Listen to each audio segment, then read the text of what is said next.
Hey guys, this is Gary. I'm going to teach you how to enter in a bond today. The first thing to do is when you're logged into Bailbooks, go to the Bonds tab,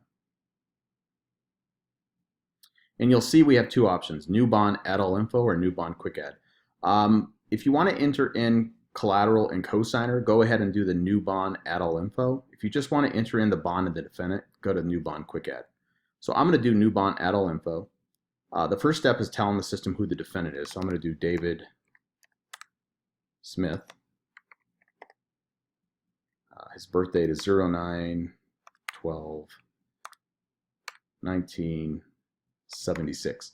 Now, if for whatever reason you don't have the birth date or you haven't got it yet, enter 01/01/2001. So anytime you see that birth date, you'll know that that was one that you didn't know. I'm going to go ahead and set the gender to male, and I'm going to go ahead and click Add More Defendant Info. You could just select Quick Add if you just want to go right to step 2. And you can always come back and add phone numbers and everything like that. But I'm going to do Add More Defendant Info because I want to add his weight. So let's just say he was 215 pounds and he was 6'3". So you'll see down below is where I could add addresses and phone numbers and so forth. I'm going to go ahead and hit Next. So hitting Next will let me go to step 2.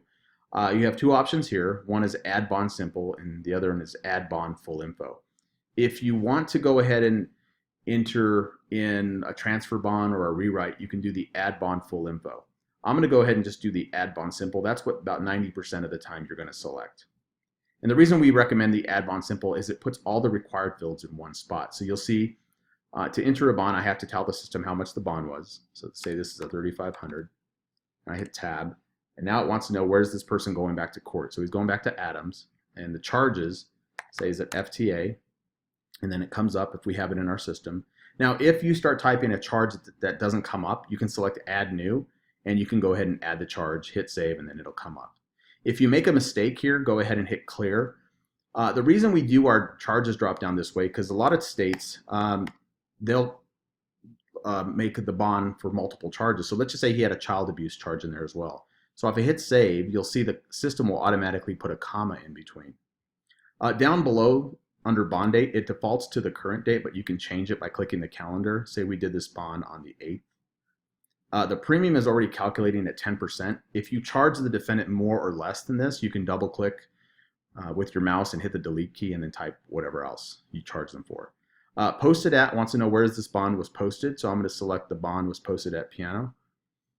And then the agent who posted the bond was case. The prefix that was used was FCS1. You'll notice the insurer was already set for me because I only have one insurance company. If you have an account that has multiple, you can go ahead and select the insurance company first. The power number that are available for me for FCS1 are here. If the power number is not showing up for whatever reason, you can select Add New, and then you can go ahead and add the power number right here. One thing to note when you're adding a single power number, you don't need to go ahead and enter in the last power number. And a good rule of thumb is if you're entering the power right now and you're going to use it right away, just put the expire date, today's date, because it's not important now because you're using it. And then just hit Save. So I'm going to go ahead and select the power number 110. Case number isn't required for this account, but your account may be one that the case number is required, and that depends on your administrator. It's a good idea to add it anyway if you have it. Return court and time are required by default, but for whatever reason, if you don't have it, just change this drop down from specific date to be set, and then it's no longer required. Over here under billable items, this is where I would select an item that I'm charging him in addition to the premium. So let's just say I want to charge him an agency fee of $25. So you'll see that I selected agency fee and the amount is 0.00. So I can double click with my mouse, highlight it, hit the delete key, and I can type in, say, $25. And the reason we recommend you do it this way is we don't want you putting or adding any additional fees inside the premium because then it looks like you're overcharging him. So now that I have the billable item for agency fee, and again, we give you 4 items to do that. So if you wanted to charge the guy, say, a travel fee or any other item, you can go ahead and select. Down below, you'll have an option that says Save and Add Another Bond. So if this is his only bond, you can just hit Save. But if he had, say, another bond to enter in, hit Save and Add Another Bond. So I'm going to hit Save. And then now you'll see it takes me back to step 2. There's the bond we just added. I'm going to go ahead and hit Next. Step 3 is the cosigner step. If your defendant co-signed for himself, because say he was a homeowner, go ahead and click the link here and it'll add him as an indemnitor. Say his wife co-signed. So I'm going to select add indemnitor and I'm going to add her name, Sarah, and her last name is Smith.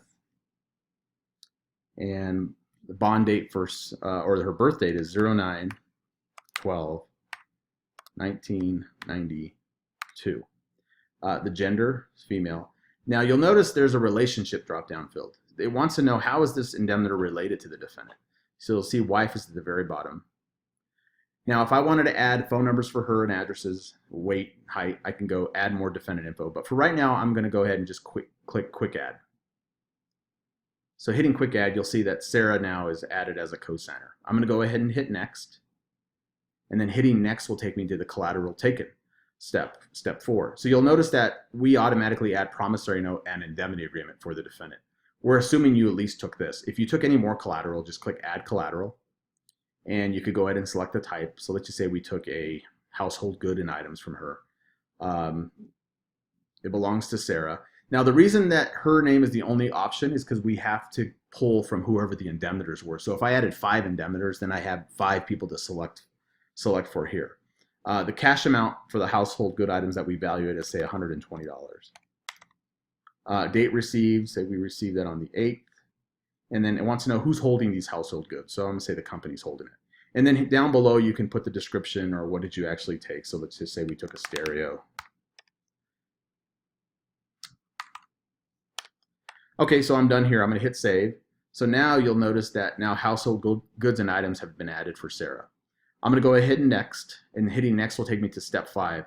Step 5 is just a review step. Just wants to know, does everything look fine? If, let's just say this 3,500 should have been actually 35,000. Then I would go ahead and hit edit. It takes me back to step 2 where I can change that. I'm going to go ahead and hit next.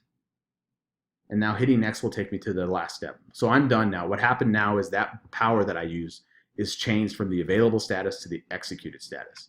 So now what I want to do is click this option, enter payment. Because you told the system how much the bond was, you told the system how much you charged, now you need to tell the system how much did you actually collect. So I'm going to select the method was cash, and you'll notice these have a red bar. These all have to be filled out, so you can't skip any of them. So the type was for premium, the amount this person paid was, say they paid the whole amount, $375. The date they paid it was on the 8th, and it was received by case.